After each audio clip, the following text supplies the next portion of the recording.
Hello, everybody. Welcome to the AAArdvark Accessibility Podcast. This is our 6th episode. I'm your host, Natalie G. I'm an, how do you say? I'm a novice. Accessibility novice. I'm an accessibility novice. And here with me today is Natalie MacLeese, accessibility expert. I've been working in the accessibility field for over 20 years. And thank you for joining us today. We have an exciting topic. We've kind of been building out for the last 2 episodes. And this week's episode is hiring somebody for a site audit.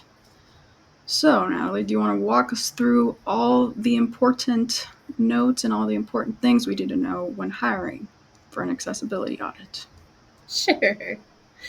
So I think the first thing that's important to note is that doing an audit is often the first step in making sure that your website is more accessible.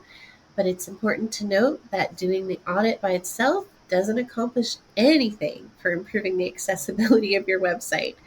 So all you do in an audit is look at your website and find all of the accessibility issues. Then you have a whole other step of remediation to actually get those fixed. But the audit is an important first step. So you would want to be clear on why are you doing the audit? And presumably it's because you want your website to be accessible, but then you also need to know what exactly does that mean? And it might depend on what segment of the market you're in, what kind of business you own, which kind of audit, or like which kind of accessibility guidelines are the ones that apply to your website. If you're not sure, then WCAG 2.1 or 2.2 AA is always a good baseline because that's what most of the laws are related to. But you might have a slightly different requirement based on what kind of website you're dealing with. And then you might also have Section 508 if it's anything to do with the government. So you want to be clear on what are you testing for? Which guideline are you trying to be compliant with? At the end of the audit, you're going to get a big list of all of the accessibility issues on your website. So now you'll know exactly what you need to have fixed. And that's pretty much the basics of how an audit works. Yes. And the reason you need to know what kind of audit you want to get is because that's pretty important for who you hire, right? Yeah. If you are a government agency, then you need to make sure that you're hiring somebody who's experienced in doing a Section 508 audit, or maybe they, depending on exactly how you're working and who you work for, maybe they are required to have their trusted tester certification, or maybe they're not. So you would need to know that up front. Do different auditors focus on different things? Like, for example, if you're getting your audit for law or for law purposes versus somebody who just wants to audit for like their user base is somebody who would really benefit from an accessible website. So every website? Yeah, of course, people have different reasons for wanting to have an accessible website. It's possible somebody is interested only because they want to comply with laws and avoid having lawsuits. It's also possible that they just want to make their website as accommodating as possible, and anywhere in between those two. So if you are looking at only complying with laws, then you're just going to be looking at strictly complying with a specific standard, and it depends on where you are in the world and which standard applies to you. If you're doing it to make your website as accommodating as possible, then you're probably interested in going a little beyond that baseline of a compliance standard and interested in implementing some things that are known to be best practices in accessibility as well, even though they aren't specifically outlined in any compliance guideline. And the right auditor will guide you through one or the other? They'll find different issues, or would they be the same issues? Well, any of the WCAG issues would always be the same, but If you are doing it because you want to be super accommodating, then they would find best practice issues, which you wouldn't necessarily find or flag if you were just doing a strict compliance audit. I see. So it does matter who you hire based on what you're looking for. Yeah, it can. It can be really important. All right. As far as the deliverables, what is the typical format for those? Usually it's a giant spreadsheet. Most of the time, it's just a big, huge spreadsheet that has every issue that was found on your website, what page it was found on, a little description about where it is. Was it at the top of the page, at the bottom, was it in the sidebar, etc. And then it will have which rule it's violating, and hopefully a recommended fix for the issue as well. Yes. And for the issues, technical issues, somebody like the website owner can do, or does it have to be a developer? They can fall into a few different categories. So, one category would be code issues, where you'd probably want to have a developer take a look at those because they're going to have to actually change the markup that makes up the page. Other times it's a design issue where maybe you want to have a designer look at it because maybe there's not enough color contrast, or color is being used in a way that violates some of the rules. So you might want to have a designer look at it first before it goes to a developer. And then there are also content issues where if you're using some kind of a CMS for websites, which most websites these days use a CMS, maybe that's something that just anybody who could go in and add or edit content could go in and fix. Like maybe there's just an image that they forgot to add alt text to.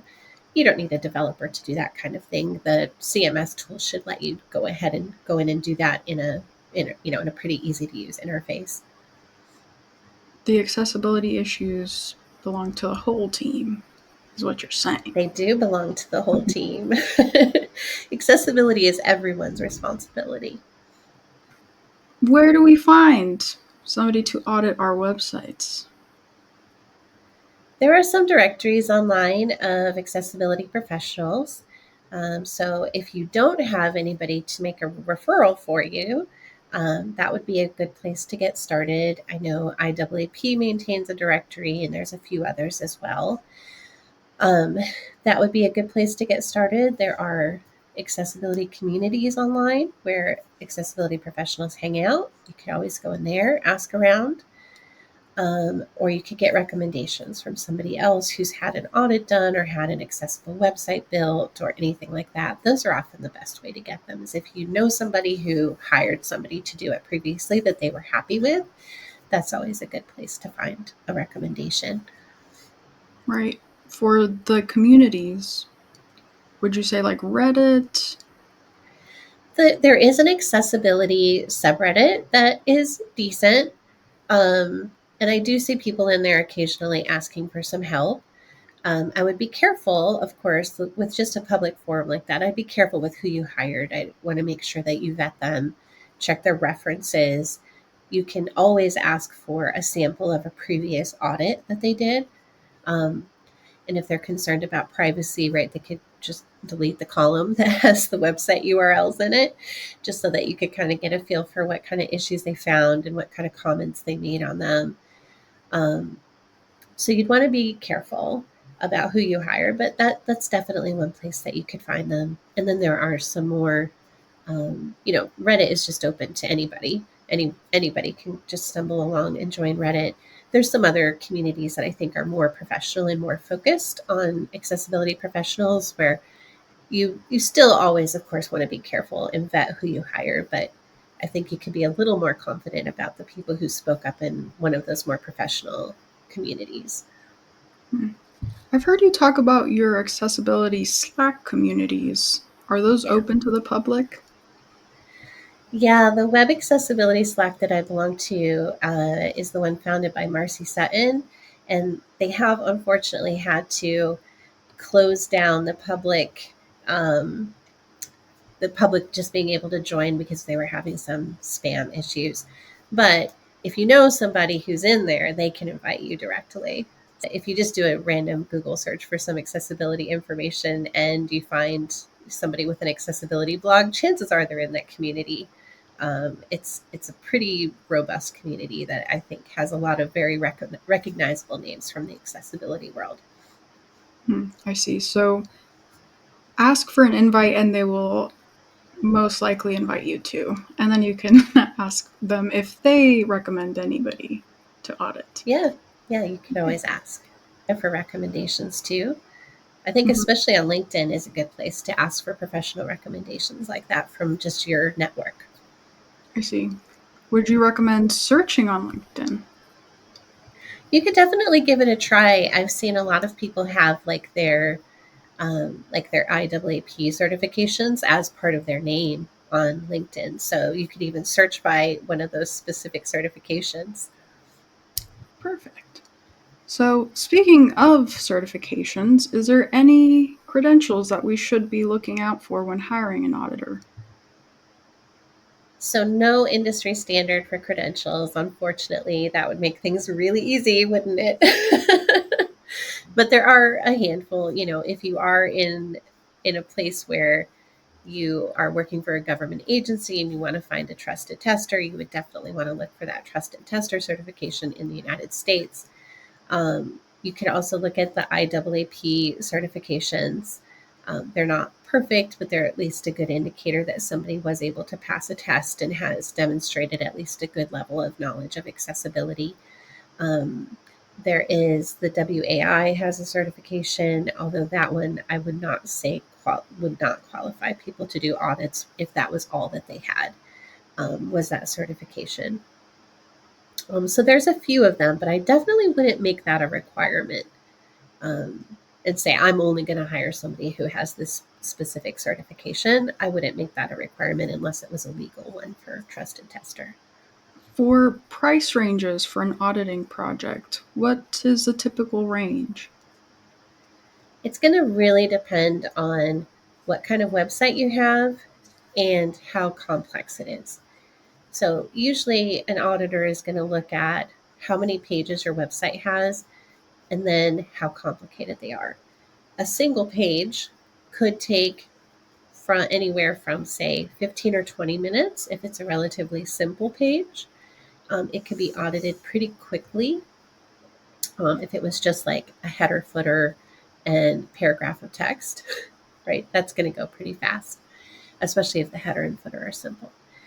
If it's a page of a complex web application that has lots of interactive functionality and one or more forms and all different kinds of interactive elements on it, it could take even, it could take hours or even more than a day to really get through that and fully test it. So it's going to really, really depend on what kind of site you have, if it's an application versus a website, and how complex it is, and all of those.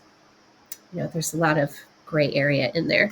So there's a huge wide range of price difference that's going to happen in there. And it's a little bit difficult to say, like, oh, an audit would typically cost this price, because it's just going to really depend. An audit for a 5-page informational website that doesn't have a lot of interactivity is going to be relatively affordable, and won't take very long to do. On the other hand, if you're trying to audit a huge application with lots of interactivity, that could take weeks or months to finish. And, the cost is going to match that effort that is required. Yeah. Would you want to put a price range to that or not really? I don't want to, just because I don't want people to hear a number and then think, oh, it's just going to cost this much when I get my audit, and then they're going to get very different information from a professional once they talk to them. It's got to be on a really case by case basis. Yeah. Do auditors have different rates?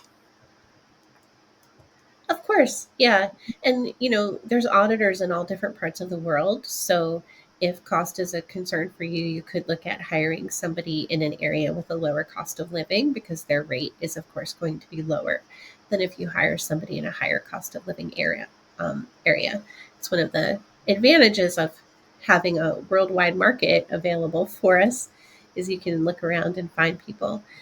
Sometimes everyone is different, and sometimes people really value being able to meet in person with somebody and to work with them in a very hands-on and close manner. And sometimes that's what people really value, and they're willing to pay extra money to have somebody who's, in their own city, for example, doing work for them. And other people care less about that and are perfectly fine hiring somebody on the other side of the world to do work for them with much less supervision. So it just depends on what you're comfortable with and what your budget is. Right. So you would say the auditing process can be done completely remotely? It can, yeah. There's nothing about it that requires you to be in person. The only exception would be is if you have like a internal, what is it called? When you have a internal website Oh, I that can see. only be accessed inside your company, an intranet. If you have some kind of an intranet or some kind of application that's only available by people who are physically in your office, for example, then that would require somebody to be there on site, or it would require some fancy IT work to get somebody outside the office access to that. But other than that, if it's a website that's live on the internet for anybody to use, anybody can audit it. Okay. Thank you. And I think the last thing I wanted to touch on is a timeline. How long would an audit take usually? Yeah, it's going to go back to what kind of website are we talking about and how complicated is it? If it's a really small, simple website, it could be done in a couple of days. If it's a really huge application, it could take months to do. And in that case, I actually wouldn't, if you have a really big application or just a really huge website with thousands and thousands of pages, I actually wouldn't recommend doing a whole audit up front. I would recommend doing it in rounds, where like maybe once a month you would have an auditor go and spend 10 or 15 hours working on an audit, and then you could remediate those issues, and then next month just do it again until you kind of get through the whole website. That way you're not testing pages. If an auditor starts auditing your website in January and it's a huge website with thousands of pages, well, maybe they don't finish their audit until April or May. And then maybe it's, October or November before a developer is getting to the last of those issues. And maybe those pages aren't even on the site anymore. And so it can lead to a lot of wasted effort when you try to do a huge, huge audit all in one go. Yeah. So in that case, you would hire somebody to kind of join the team, be a part of the team each week. Yeah, I'm just on an ongoing retainer kind of model, which is often what works the best anyway, because accessibility isn't a one and done kind of project anyway. So hiring somebody to do a one-time audit and then a one-time remediation to fix all the issues is not the best solution for most websites anyway. Gotcha. Because even after you do the audit, remediate, it's still an ongoing process that your team has to contribute to. Yep. As long as your website is live and as long as content is being added and removed and edited, you need to be thinking about accessibility, and new issues might be getting introduced. Thank you. I have some rapid fire questions. Okay. Ready? Ready. Okay. Red flags when hiring an auditor. Are there any? Sure. If somebody isn't able to explain some accessibility requirements to you in a way that you can understand, that's definitely a red flag. If they're not willing to provide you with a sample of their previous work, that's definitely a red flag. If they don't have any references that you can contact to ask about, that would also be a red flag. Thank you. How do we vet these people we're hiring? I would always start by checking references, and I would do my best to actually talk to the reference, over the phone, to get a feel for how did they like working with the person? How did the project go? Were they happy with the work? Were there any issues? Things like that. I would always go ahead and do that before hiring somebody for an audit. Asking for samples of previous work is another good place to go for. And then checking, what kind of certifications they have, though. As I mentioned earlier, I wouldn't require that, but it can be a nice shortcut if they have them. Do auditors usually have like a review page? Do they have like a Google business profile? I don't think they do, which is kind of unfortunate. They probably should. Yeah, that's what I'm thinking. Like maybe a Yelp? Does that Yeah. count? I don't think Yelp is very accessible, though, so Oh. it might be a little No. bit of a challenge. Scratch that, scratch that. But, they could have a portfolio of previous clients that they had worked for, which is also a good thing to check.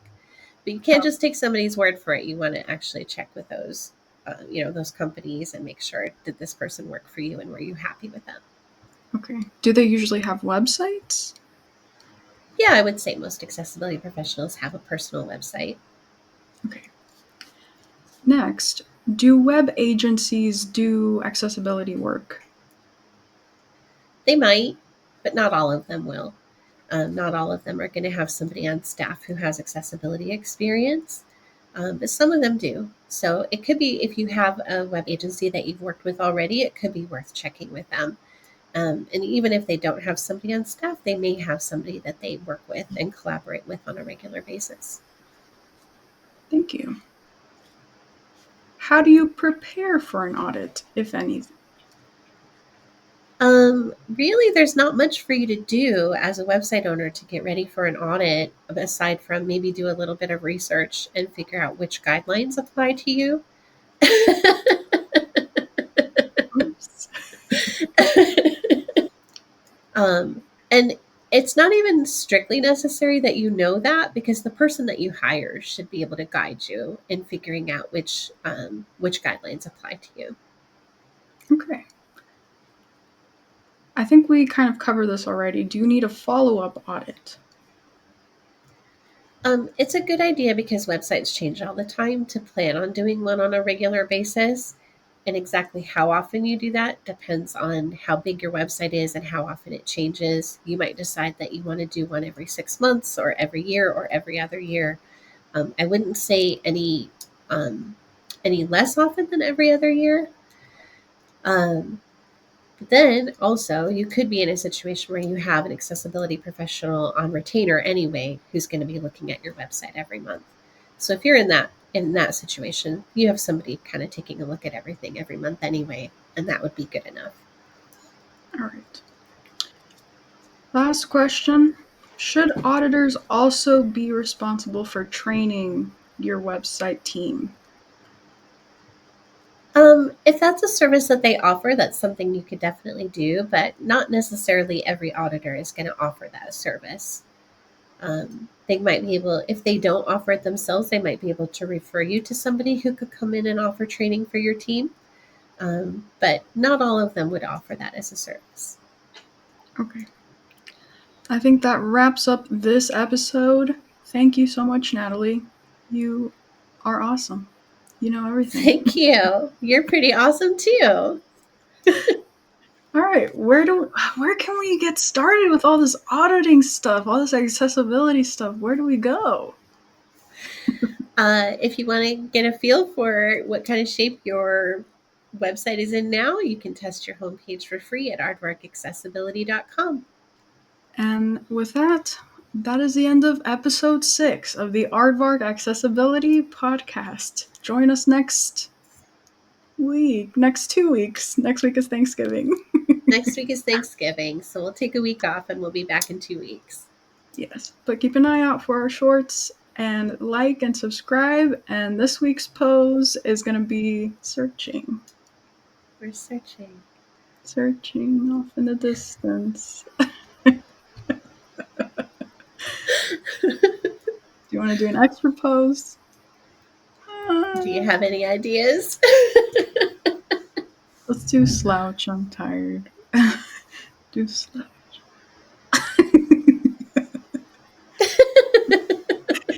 All right, that's it. And cut.